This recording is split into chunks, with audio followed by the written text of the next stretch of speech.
Hello friends, आज की कहानी है साधु की शिक्षा।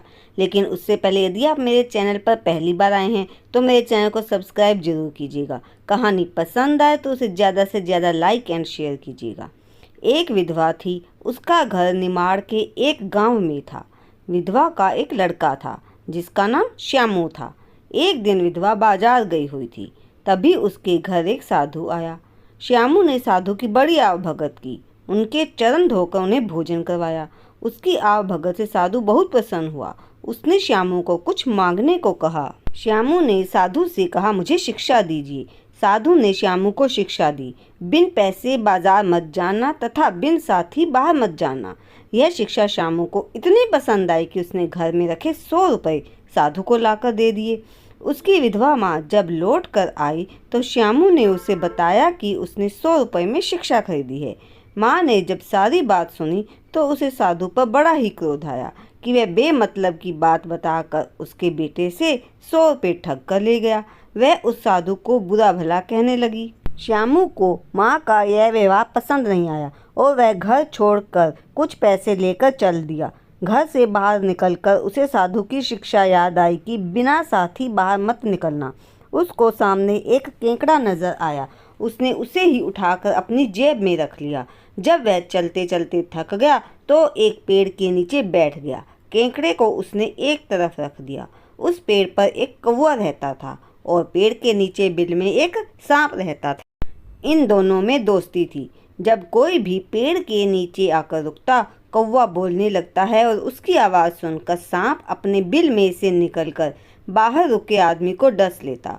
कौवे ने जब श्यामू को पेड़ के नीचे सोता देखा तो वह बोलने लगा। सांप बाहर आया और उसने श्यामू को डस लिया और श्यामू मर गया। फिर कौवा उसका मांस नोचने के लिए नीचे आकर मरे हुए लड़के के सिर पर बैठ गया। केकड़े ने पीछे से जाकर कौवे को दबोच लिया। कौवा डर के मारे सांप को पुकारने लगा कि बाहर आकर लड़के को जीवित कर दो। उस लड़के के दोस्त केकड़े ने मुझे मुसीबत में डाल दिया है। सांप बाहर आया और उसने श्यामू का जहर खींच लिया। कौवा तो अधमरा था ही।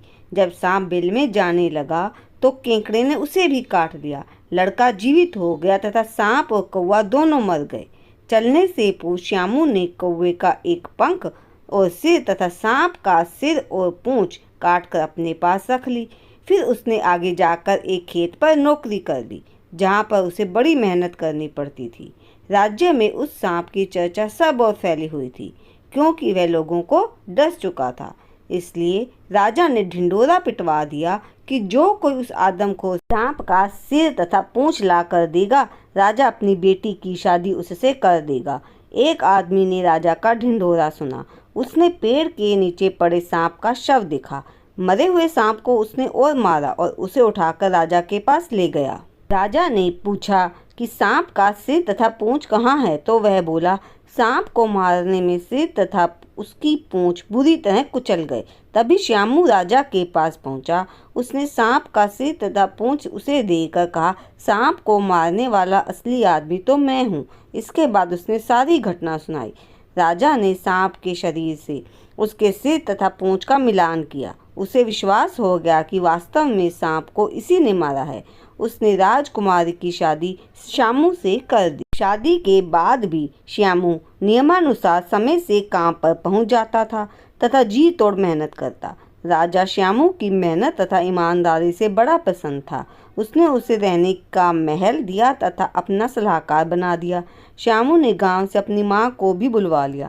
श्यामू की माँ समझ गई कि साधु द्वारा 100 रुपये में दी गई शिक्षा व्यर्थ नहीं गई। वह मन ही मन साधु का धन्यवाद अदा कर रही थी।